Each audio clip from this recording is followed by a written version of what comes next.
In some instances, workers may meet requirements of both an employee and an independent contractor. There are specific occupations that fall into this realm, and the IRS has identified particular categories of workers and how they should be classified. Of these categories, 4 worker types should be treated as employees for Social Security, Medicare, and FUTA tax purposes. Those workers are referred to as statutory employees. Conversely, there are 3 categories of workers who should be treated as independent contractors, i.e., no employment taxes withheld. Those workers are referred to as statutory non-employees.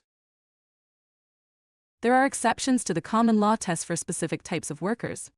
Rather than following the common law rule determination for these workers, they are classified as employees or non-employees by statute.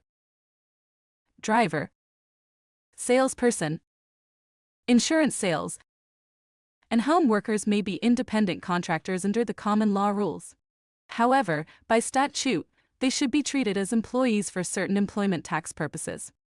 A worker is considered a statutory employee if they fall within any one of the 4 categories pictured here and meet certain conditions. Sitter, real estate agent, and direct seller. These workers may be considered employees under the common law rules. However, by statute, they should not be treated as employees. A worker is considered a statutory non-employee if they fall within any one of these 3 categories and meet certain conditions. Let's learn more about these workers that can be classified as a statutory employee. A driver is someone who distributes beverages other than milk or meat, vegetable, fruit, or bakery products, or who picks up and delivers laundry or dry cleaning, if the driver is your agent or is paid on commission.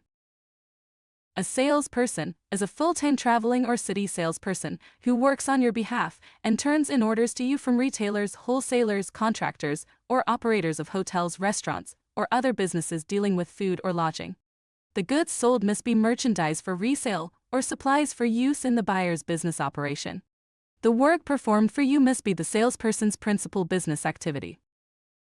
An insurance salesperson is a full-time life insurance sales agent whose principal business activity is selling life insurance or annuity contracts, or both, primarily for one life insurance company.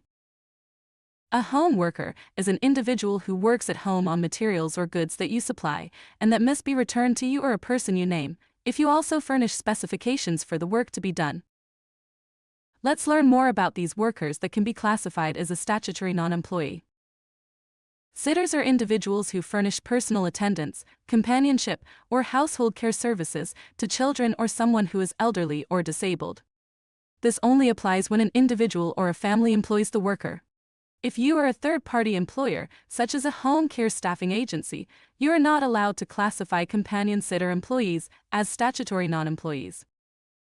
Real estate agents are licensed individuals who are performing services related to the sale of real property. Individuals engaged in appraisal activities for real estate sales if they earn income based on sales or other output. Direct sellers are individuals who sell consumer products themselves or who sell consumer products for any buyer on a buy-sell, deposit commission, or similar basis. The products are resold from the home or somewhere other than a permanent retail establishment. Individuals that deliver or distribute newspapers or shopping news, including services directly related to such delivery or distribution.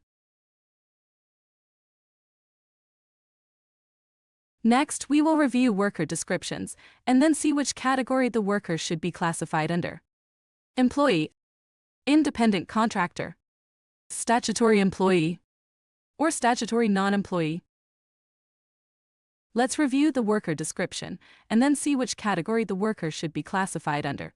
Employee, independent contractor, statutory employee, or statutory non-employee. Paul has been hired to redesign the website for a local company called The Bagel Spot. They are being paid a set price for the job and offer website design services to other businesses. What category of worker is Paul likely to be considered? Paul is an independent contractor. Kyle has been hired to run the cash register, keep the shelves stocked, and provide customer services and other general duties as necessary. They will be paid $15 per hour. What kind of worker is Kyle? Kyle is an employee. Tina, a licensed real estate agent, recently accepted a position selling commercial real estate for Area Max Real Estate. They will be responsible for all aspects of finding buyers for and selling the real estate, including creating listings, marketing, and showing properties. What category of worker is Tina likely to be considered? Tina is a statutory non-employee. Joan works from home, stringing pearl necklaces for Import Pearls. The business pays them for each completed piece and provides the equipment and materials needed to make the necklaces. Every week Joan turns in their completed necklaces and returns any unused materials. What category of worker is Joan likely to be considered? Joan is a statutory employee.